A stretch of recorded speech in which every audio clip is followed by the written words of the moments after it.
entering the Kila.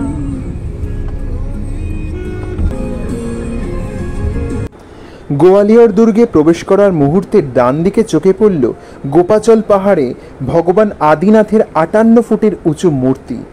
সমস্ত মূর্তি পাহাড়ি পাথর কেটে খোদাই করা হয়েছে। বেশিরভাগ মূর্তি 1341 থেকে 1479 সালের মধ্যে তোমার রাজবংশের রাজা দুঙ্গার সিং এবং কীর্তি সিংয়ের আমলে নির্মিত হয়েছিল। আমরা এখন মধ্যপ্রদেশ ভবনের তৃতীয় স্থান অর্থাৎ ভূপালের পর গোয়ালিয়র। গোয়ালিয়র রেল স্টেশন থেকে 3.5 কিলোমিটার দূরত্বে এই ঐতিহাসিক জায়গা গোয়ালিয়র ফোর্ট। আর আমরা সেই দুর্গে দেখতে যাচ্ছি যেই স্থানে ভারতের বীর কন্যা রানী লক্ষ্মীবাঈ 18 জুন 1858 সালে মাত্র 23 বছর বয়সে প্রবল পরাক্রমে ইংরেজদের সাথে যুদ্ধ করতে করতে এই গোয়ালিয়র ফোর্টেই প্রাণত্যাগ করেন। ফুল দিয়ে সাজিয়েছে দেখো, চেরি ব্লসম এগুলো সব।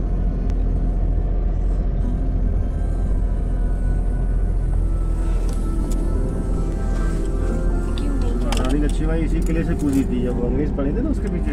अच्छा, यहाँ से कूदी थी, वो समाधि बनी है उनके नीचे। अच्छा अच्छा। लक्ष्मीबाई यहाँ से सुरंग है, यहाँ से सीधा झांसी निकल जाओगे। वाह, सिंधिया स्कूल इज बाप रे।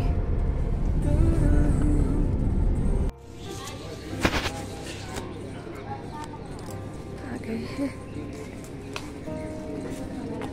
काउंटर, किधर है टिकट काउंटर?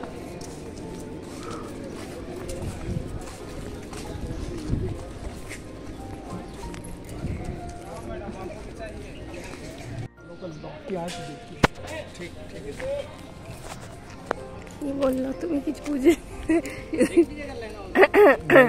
না না না।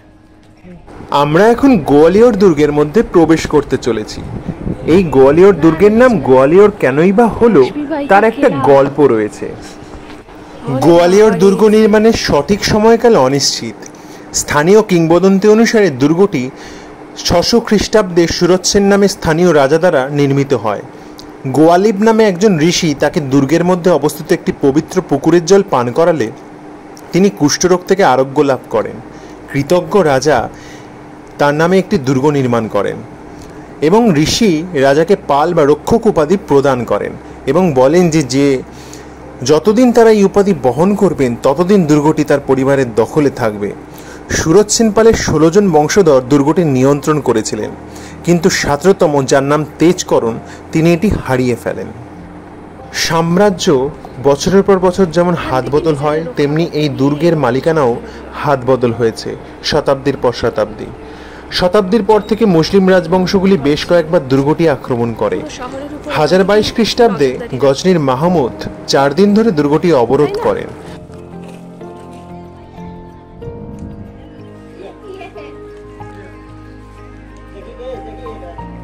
কত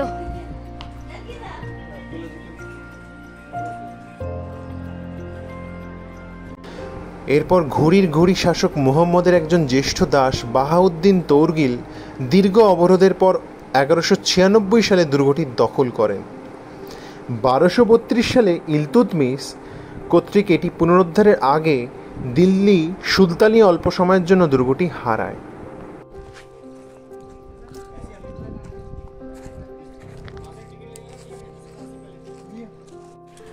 আমরা চলে এসেছি, এখানে যা যা আছে করণ মহল, বিক্রম মহল, জাহাঙ্গীর মহল সব দেখে নেব। বারুদখানা এদিকে এই কিলার এই পার্টটায়। তো লেটস গো। আচ্ছা, এবার টিকিটের ব্যাপারে বল। টিকিটটা টিকিট হচ্ছে এখানে যতগুলো পয়েন্ট আছে আলাদা আলাদা। মানসিং মহলের জন্য আলাদা। সামনে মানসিং মহলে যখন আমরা ঢুকবো তখন দেখাবো, ওটার আলাদা টিকিট। এই যে জায়গাটা এখানেও 20 টাকা, মানে 40 টাকা করে টিকিট। এটা কি জায়গা? এটা হচ্ছে এই Gwalior fort was built by the Kachwaha king Surya Sen of Kuntalpur. এই জায়গাতে আলাদা। 1398 সালে দুর্গটি তোমারদের নিয়ন্ত্রণে আসে। তোমার শাসকদের মধ্যে সবচেয়ে বিশিষ্ট ছিলেন মানসিং, যিনি দুর্গের মধ্যে বেশ কয়েকটি স্মৃতিস্তম্ভ নির্মাণ করেছিলেন। 1505 সালে দিল্লির সুলতান সিকান্দার লোদি দুর্গটি দখল করার চেষ্টা করেছিলেন, কিন্তু ব্যর্থ হন। 1516 সালে তার পুত্র ইব্রাহিম লোদির আরেকটি আক্রমণের ফলে মানসিং নিহত হন এবং 1 বছর ধরে অবরোধের পর তোমাররা শেষ পর্যন্ত দুর্গটি দিল্লি সুলতানিদের কাছে আত্মসমর্পণ করে। লাগছে, এটা খালি চোখে দেখলেই বোঝা যাবে, তাই না? আমরা ভিডিও করছি বটে। এই যে এদিকে আমাদের কেলা বিশাল বড়, সবে আমরা যাত্রাপথ শুরু করেছি। আচ্ছা, তো এই দেখো, আনবিলিভেবল বিউটিফুল। প্রচণ্ড গরম, কেন যে ছাতাটা নিয়ে বাবু বারবার সরে যাচ্ছে আমি জানি।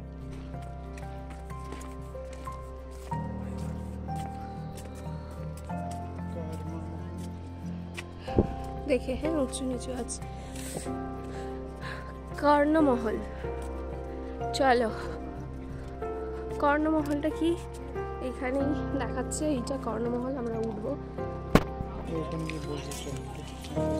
কর্ণমহল, তো এই হচ্ছে কর্ণমহল। প্রচন্ড রোদ, অবাস্তব গরম। গোয়ালিয়র দুর্গের একটি উল্লেখযোগ্য স্মৃতিস্তম্ভ হল কর্ণমহল। কর্ণমহলটি তোমার রাজবংশের দ্বিতীয় রাজা কীর্তি সিং নির্মাণ করেছিলেন। তিনি কর্ণ সিং নামেও পরিচিত ছিলেন, তাই প্রাসাদের নামকরণ করা হয়েছে তার নামে। 1 দশকের মধ্যে মুঘল সম্রাট বাবর দিল্লির সালতানাতের কাছ থেকে দুর্গটি দখল করেন। তারপর 1542 সালে মুঘলরা শেরশাহ সুরির কাছে দুর্গটি হারান। পরবর্তীতে হিন্দু সেনাপতি এবং পরবর্তীতে দিল্লির শেষ হিন্দু শাসক হেমু দুর্গটি দখল করেন এবং তার বহু অভিযানের ঘাঁটি হিসেবে ব্যবহার করেন এই দুর্গটি। কিন্তু বাবরের পৌত্র আকবর 1558 সালে এটি পুনরুদ্ধার করেন। আকবর দুর্গটিকে রাজনৈতিক বন্দীদের জন্য একটি কারাগার করে তোলেন। মুঘল সম্রাট জাহাঙ্গীর 1609 সালে 14 বছর বয়সী গুরু হরগোবিন্দকে এই গোয়ালিয়র দুর্গেই কারারুদ্ধ করে রেখেছিলেন। আওরঙ্গজেবের ভাই মুরাদ এবং ভাগ্নে সুলাইমান সিকোহকে এই দুর্গেই মৃত্যুদণ্ড দেওয়া হয়। এই হত্যাকাণ্ডগুলি মানমন্দির প্রাসাদে সংঘটিত হয়। ঔরঙ্গজেবের মৃত্যুর পর গোহাদের জাট শাসক ভীম সিং রানা গোয়ালিয়র যুদ্ধে গোয়ালিয়র দুর্গ দখল করেন। এরপর 1755 থেকে 1756 সালে মারাঠারা গোহাদের জাট শাসককে পরাজিত করে গোয়ালিয়র দুর্গ দখল করে নেয়। 1780 সালে ব্রিটিশ গভর্নর ওয়ারেন হেস্টিংস গোহাদের রানাদের কাছ থেকে দুর্গটি পুনরুদ্ধার করেন এবং সাল 1808 থেকে 1844 সালের মধ্যে সিন্ধিয়া এবং ব্রিটিশদের মধ্যে দুর্গের নিয়ন্ত্রণ ঘন ঘন পরিবর্তন ঘটে। 1886 সালের মধ্যে সম্পূর্ণ ভারত যখন ব্রিটিশদের নিয়ন্ত্রণে চলে যায়, তখন এই দুর্গটি তাদের কাছে আর কোনো কৌশলগত গুরুত্ব হিসেবে দেখা দেয় না। অতএব তারা দুর্গটি সিন্ধিয়া পরিবারের হাতে তুলে দেয়। 1947 সালে ভারতের স্বাধীনতার আগ অবধি মারাঠা সিন্ধিয়ারা গোয়ালিয়র শাসন চালিয়ে যান।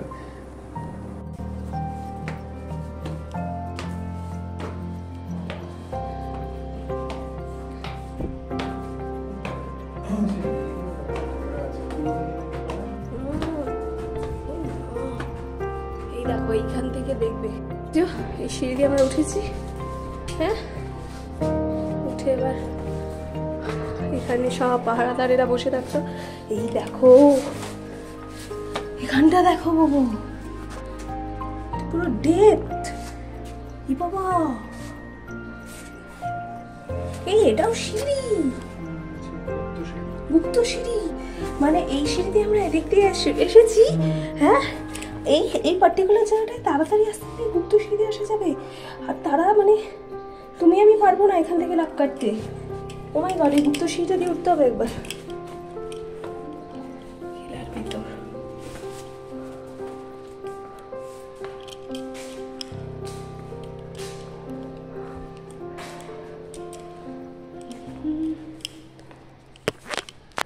সবই ব্যবস্থা আছে। এখানে সব মশাল জ্বালাবে। হ্যাঁ, এই দেখো উঁচু, এই জায়গাটা দেখো কতটা উঁচু। উঠলাম, মা কি সুন্দর। এখান থেকে তুমি দেখবে শহর, দেখবে এখান থেকে তুমি পুরো শহর। বাপ রে বাপ, কে বানিয়েছে? হ্যাঁ, এখান থেকে যাওয়া যায় কিন্তু এটা এখন বন্ধ করা আছে। ঠিক আছে, আমরা ওদিকটা চলেছি। কি জন্য বানিয়েছিল আর এখন কি কাজে ইউজ হচ্ছে? আমি একটু পড়ে গেছিলাম, একটু বয়সও হচ্ছে। উফ,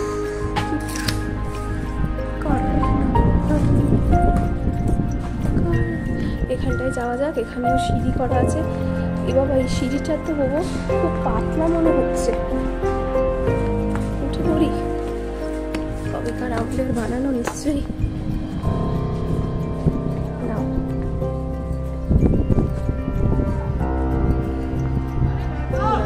জায়গায় আছে आप लोगों को।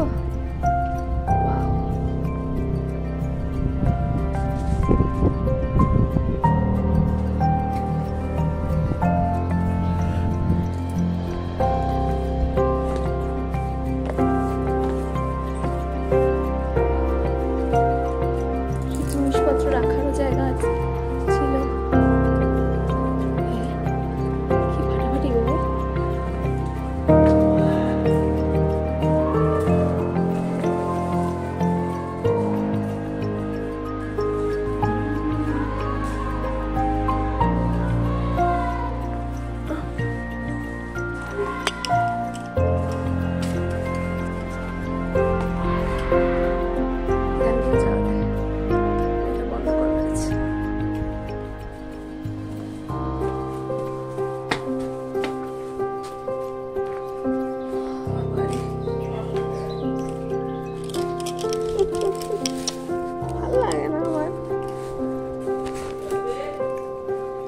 এই দেখো, এখানটা দেখেছো? মানে এখান দিয়ে তুমি কেটে এখান দিয়ে বেরিয়ে যাবে। ওখান দিয়েও সিঁড়ি আছে। বাবা, কোথা দিয়ে যে কি আছে, মানে কিলার গুপ্ত জায়গা দিয়ে যে কত কি করা যায়। এটা কি, হোয়াট ইজ দিস?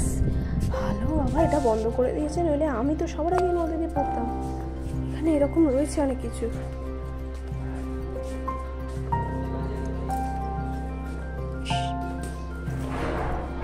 এইসব হচ্ছে এখন। এই দেখো, বাহ, এই জায়গাটা একটু দেখাই। এই জায়গাটা কি সুন্দর। ঢোকো বাবা, ঢুকে দেখাও ওই জায়গাটা। জানলার মতো এখানে সব রকমের ব্যবস্থা রয়েছে। হ্যাঁ, এই দেখো, এখান থেকেও পুরো তুমি নজরদারি রাখবে। অবাস্তব সুন্দর, কত প্ল্যান করে বানানো। পুরো শহরের উপর সদা সর্বদা নজর রাখতে পারবে, তাই না? ওই যে পুরো শহর দেখা যাচ্ছে, পাহাড়ের নিচে পুরো শহর। দুর্গের মধ্যে প্রাসাদ, মন্দির, জলাশয় সহ অনেক ঐতিহাসিক স্মৃতিস্তম্ভ রয়েছে। এখানে মানমন্দির প্রাসাদ, গুজরি মহল, জাহাঙ্গীর প্রাসাদ, করণ প্রাসাদ, বিক্রম মহল, শাহজাহান প্রাসাদ সহ বেশ কয়েকটি মহল রয়েছে। দুর্গটি 3 বর্গ কিলোমিটার এলাকা জুড়ে বিস্তৃত এবং 11 মিটার অর্থাৎ 36 ফুট উঁচু। এর প্রাচীরটি পাহাড়ের ধারে নির্মিত, যা 6টি টাওয়ার দ্বারা সংযুক্ত। মাথা নিচু করে ঢুকে এখানে কেউ বসে থাকবে, বসে বসে ভাড়া দেবে। সব ব্যবস্থা করা আছে, এভরিথিং। যে কোনো এখানে যা রোদ, সবই ঠান্ডা। একটা ছবি তুলবে তুমি কোথাও?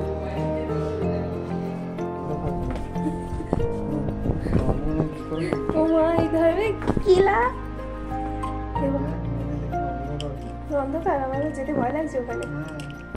এখানে আমরা ওদিকটা যাবো কি করে এখন? ভগবান,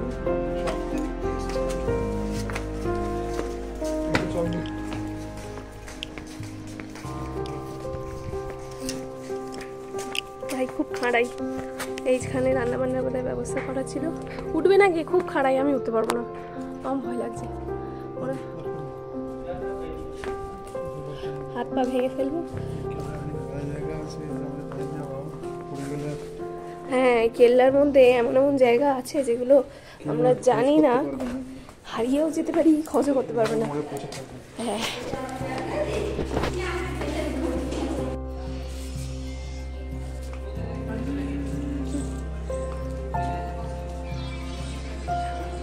এখন আমরা কি করণ বিলাতেই আছি। চলো।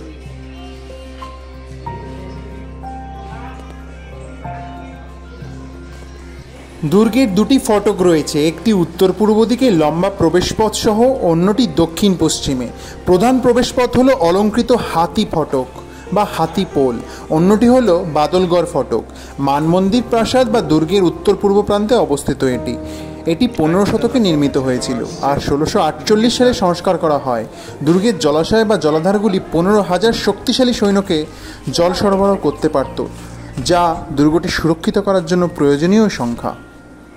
এই জায়গাটায় যাচ্ছিলাম, কিন্তু উপরে দেখতে পাচ্ছ চামচিকে ভর্তি। ইনফ্যাক্ট আমার চেঁচানিতে কয়েকজন লাফিয়ে উঠলো। ও মাই গড,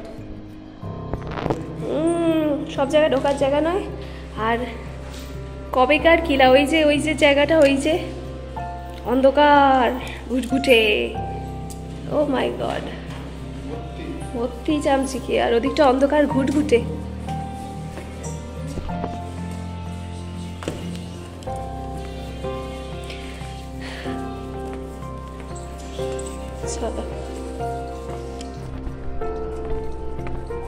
কিলাতে এমন অনেক জায়গা রয়েছে যে জায়গাগুলো এনারা হয়তো মানে নো এন্ট্রি বলে দাগ দেয়নি, কিন্তু ওগুলো এতটাই অন্ধকার যে ওরা মানে করে রেখেছে।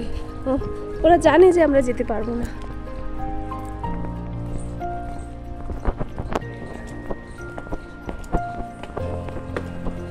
সব জায়গায় সব রকমের ব্যবস্থা। এখান দিয়ে আবার একটা সিঁড়ি উঠে গেছে, উঠে চলে যাচ্ছে এইখানে। যাবে বাবু? উপরে গেছি আমরা, তোমরা এইদিকে সিঁড়িটা দিয়ে নামিনি কেন? আবার এদিকেও একটা সিঁড়ি ছিল। এবার আমরা ক্রমশই গিয়ে চলেছি জহরকুণ্ডের দিকে, তাই তো? জহরকুণ্ড একটি অত্যন্ত ঐতিহাসিক গুরুত্বপূর্ণ স্থান। এটি মানমন্দিরের প্রাসাদের ভেতরে অবস্থিত। জহর অর্থ হলো আত্মহত্যা। এটি এমন একটি স্থান যেখানে ইলতুৎমিশের গোয়ালিয়র আক্রমণের সময় রাজপুত স্ত্রীরা পুকুরে ঝাঁপ দিয়ে বা আত্মদহন করে সতীদাহ পালন করতেন। 1232 সালে যখন গোয়ালিয়রের রাজা পরাজিত হন, তখন এই জহরকুণ্ডের কাছে বিপুল সংখ্যক মহিলা সতীদাহ পালন করেন। এই জলাশয়টি মূলত মধ্যযুগীয় স্থাপত্য শৈলীতে নির্মিত হয়েছিল এবং দুর্গের চারপাশে জল সরবরাহ করার জন্য, কিন্তু ঐতিহাসিকগতভাবে এই নারীদের দুর্দশা সম্পর্কে বলার মতো একটি গল্প রয়েছে। দেখো কতটা ডিপ, কোনো ধারণা আছে? সব মানে এখানে আগুন জ্বলতো, আর এই সাইড থেকে সব ঝাঁপ কেটে কেটে আগুনের মধ্যে পড়তো। হে ভগবান, মানে উঠে আসবে না, উঠে আসার কোনো জায়গাও করেনি। আজকে যদি আমরা পড়ে, ও বাবা, আমার তো পড়ে যাওয়াটাই, বলতে না বলতে আমি প্রচন্ড পড়ে যাচ্ছি। এই যে এখানে লেখা আছে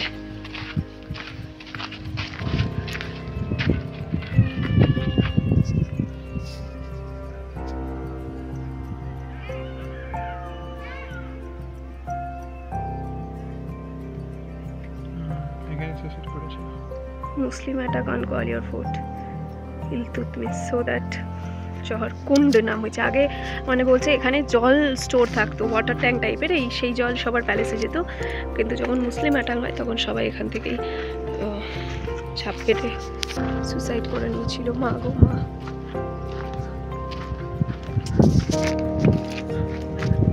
এবারে কোথায় যাবে? এই দিকটা যাবে? ওই দিকটা করে আসবো? এটা কি পাগলা, গরম হচ্ছে না?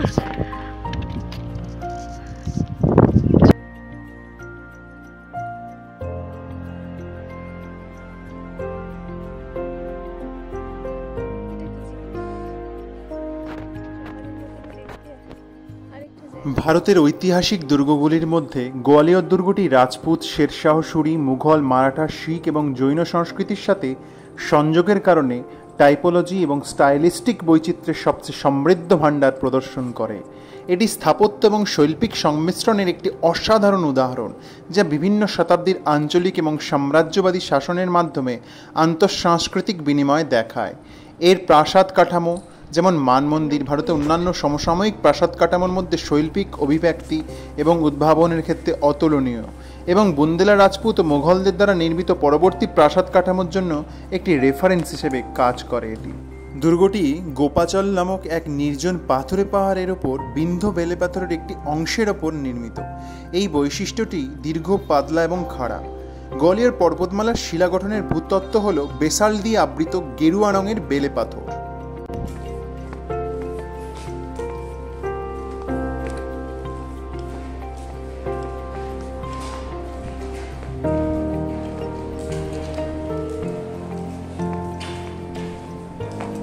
জাহাঙ্গীর মহলের ওপর থেকে নিচে চোখে পড়ল গুজারি মহল। গুজারি মহল বর্তমানে একটি জাদুঘর, যা রাজা মানসিং তোমার তার স্ত্রী একজন গুজর রাজকন্যা মৃগনয়নীর জন্য তৈরি করেছিলেন। তিনি নিজের জন্য একটি পৃথক প্রাসাদ দাবি করেন, যেখানে নিকটবর্তী রাই নদীর জলাধারের মাধ্যমে নিয়মিত জল সরবরাহ করা হতো।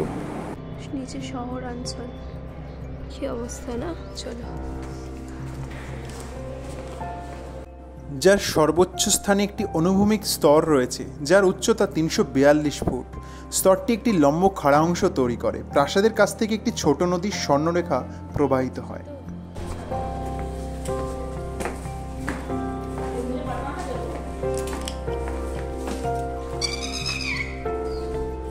জাহাঙ্গীর ডাকছে। জাহাঙ্গীর মহলের মধ্যেই যত ওই বারান্দা, ঘোরাফেরা, ওনার একটু জাহাঙ্গীর পাখি হয়েছে।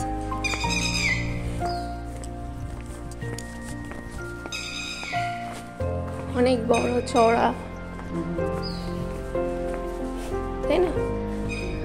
একটু বিলাসিতা দেখা যাচ্ছে, যদিও এই ফোর্টগুলো যুদ্ধের জন্য তৈরি করা হতো, কিন্তু এখান দিয়ে যাবে কি যাবে না বলো?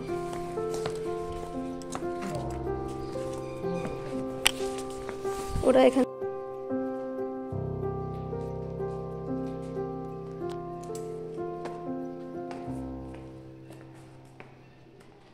জাহাঙ্গীর মহল।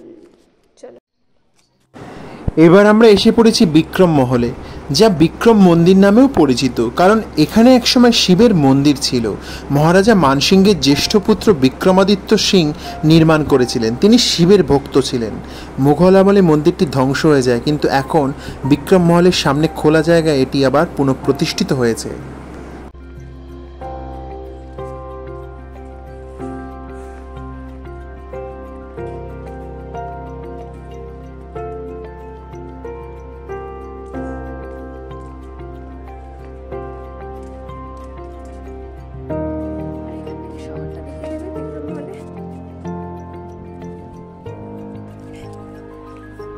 এন্ট্রি নেব এবার।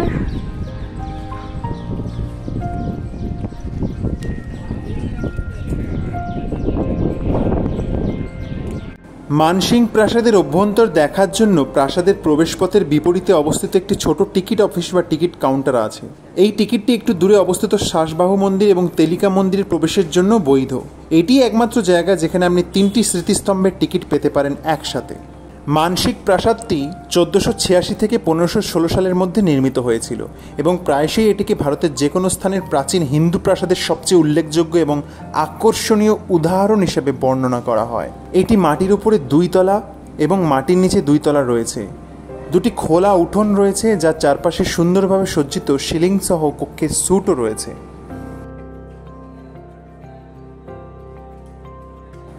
মানসিং প্রাসাদের অনেক ছোট ছোট কক্ষই ঘুমানোর জন্য ব্যবহৃত হতো। আপনি এখনও ছাদ, দরজা এবং জানলায় লাগানো লোহার রিং দেখতে পাবেন, যা খাট, পর্দা এবং অন্যান্য আনুষ্ঠানিক কাপড় ঝোলানোর জন্য ব্যবহৃত হতো। 1516 সালে দিল্লির সুলতান সিকান্দার লোদির পুত্র ইব্রাহিম লোদি দুর্গ আক্রমণের সময় মানসিংহ মারা যান। মাত্র 1 দশক পরে মুঘল সম্রাট বাবর এই দুর্গ দখল করেন মোহাম্মদ গাউসের সহায়তায়, যার সমাধিদুর্গ এর থেকে খুব বেশি দূরে নয়। 1558 সালের মধ্যে দুর্গটি আকবরের নিয়ন্ত্রণে চলে আসে এবং 1707 সালে আওরঙ্গজেবের মৃত্যুর পর গোহাদের রানা সর্দাররা দুর্গটি দখল করে। এরপর সিন্ধিয়া আর ইংরেজদের মধ্যে দুর্গের দখল নিয়ে বারবার হাত বদল হয়। তারপর লাস্টে সিন্ধিয়াদের আন্ডারে দুর্গর দখল চলে আসে। এই মানসিং বা মানমন্দির প্রাসাদটিকে প্রায়শই রং করা প্রাসাদ বলা হয়, কারণ মানমন্দির প্রাসাদের রঙিন প্রভাব জ্যামিতিক প্যাটার্নে ব্যাপকভাবে ব্যবহৃত ফিরোজা, সবুজ এবং হলুদ রঙের স্টাইলযুক্ত টাইলস ব্যবহারের কারণে। অনেক দিন থেকেই গোয়ালিয়র দুর্গ, বিশেষ করে মানসিংহ প্রাসাদ, একটি অসাধারণ বৈপরীত্যপূর্ণ ভবন।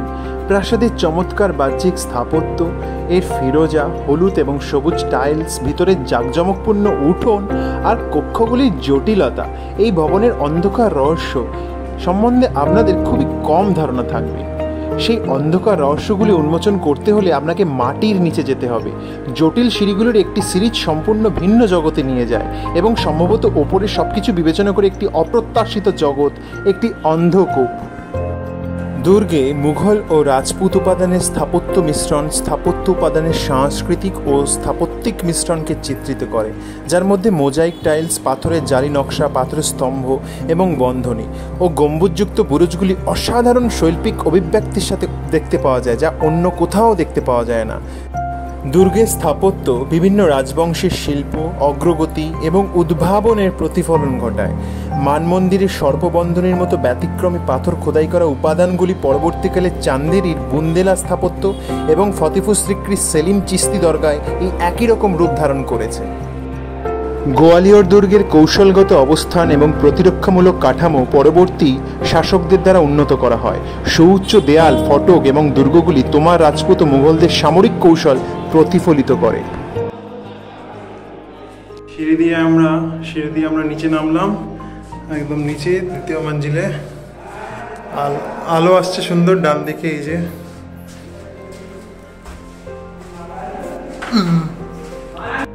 এই ভূগর্ভস্থ জগতে দুটি বৃহৎ 16টি কক্ষ রয়েছে, একটি অন্যটির ওপর। এখানেই মুঘল সম্রাট জাহাঙ্গীর বন্দীদের বন্দী করে রেখেছিলেন, যাদের অনেককে নির্যাতন করে হত্যা করা হয়েছিল। এবং জাহাঙ্গীরের সবচেয়ে বিখ্যাত বন্দীদের মধ্যে একজন ছিলেন ষষ্ঠ শিখ গুরু হরগোবিন্দ। অবশেষে 52 জন রাজার সাথে তাকে মুক্তি দেওয়া হয়েছিল, যে ঘটনাটি গুরুদ্বার দাতা বান্দি ছোর নামে পরিচিত। শতাব্দীর পর শতাব্দী ধরে মানসিং প্রাসাদ যত অন্ধকার দিন যাপন করেছে, তারপরেও এর জাঁকজমক নিঃসন্দেহে বেঁচে আছে। আলেকজান্ডার কানিংহাম প্রাসাদ সম্পর্কে বলেছিলেন যে উত্তর ভারতে হিন্দু গৃহস্থ স্থাপত্যের সর্বোত্তম নমুনা এটি প্রদান করে।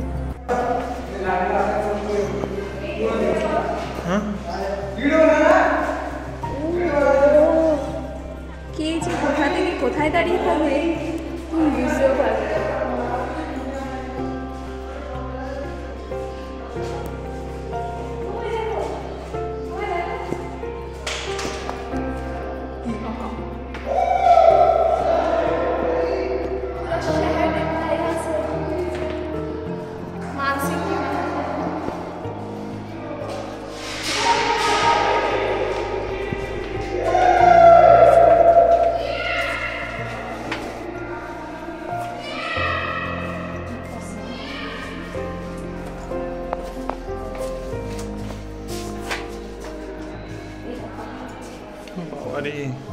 কতটা নিচে আর ওটা কতটা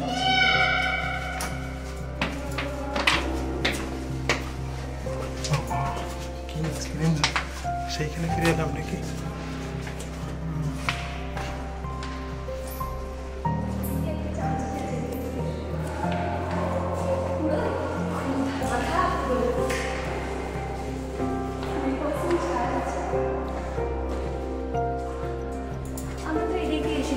চলো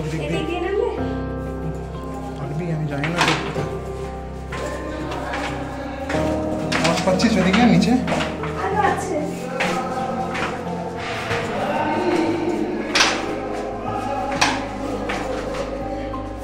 এই না না আছে, চল। এই আমাকে একটু দেখা। আরে বাবা, এসে সবচেয়ে নিচে।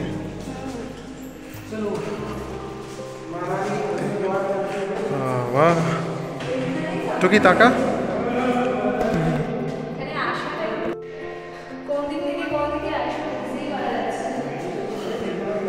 চলো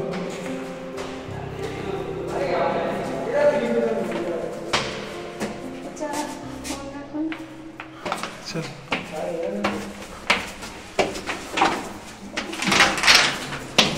धीरे धीरे दृश्य बहुत बड़ा दृश्य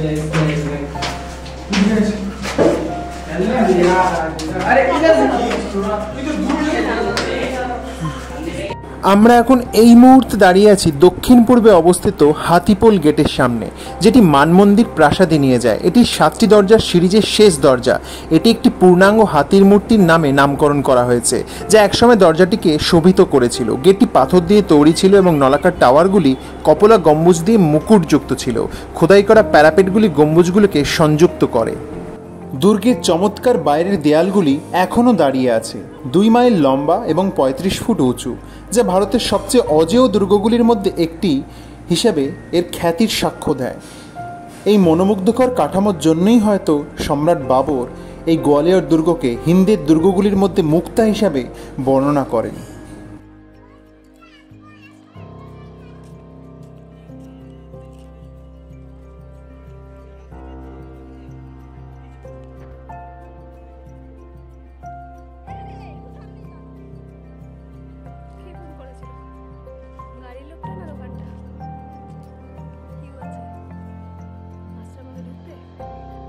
গোয়ালিয়র দুর্গের প্রবেশের ঠিক বাম দিকেই পড়ে আশি খাম্বা কি বাওয়াদেশ, আর আমরা সেখানেই এখন প্রবেশ করেছি।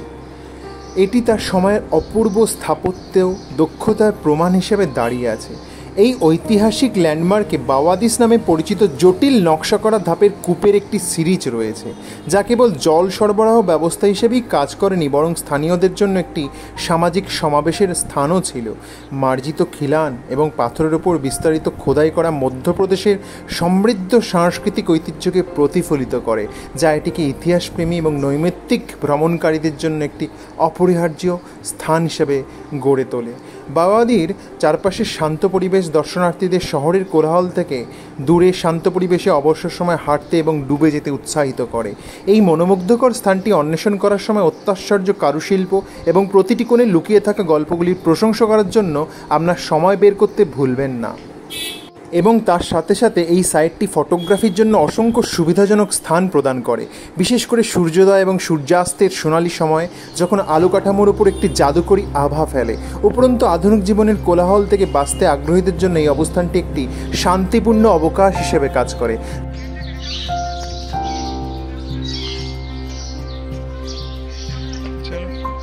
কালের এইসব অমূল্য নিদর্শন আর ইতিহাসের ডালির খোঁজ পেতে গেলে আমাদের ভিডিওতে চোখ রাখুন। ভিডিওটা ভালো লেগে থাকলে অতি অবশ্যই লাইক, শেয়ার আর সাবস্ক্রাইব করে দিতে ভুলবেন না যেন। তাহলে আবার শীঘ্রই দেখা হচ্ছে আবার কোনো ঐতিহাসিক সন্ধানের খোঁজ নিয়ে পরবর্তী ভিডিওতে।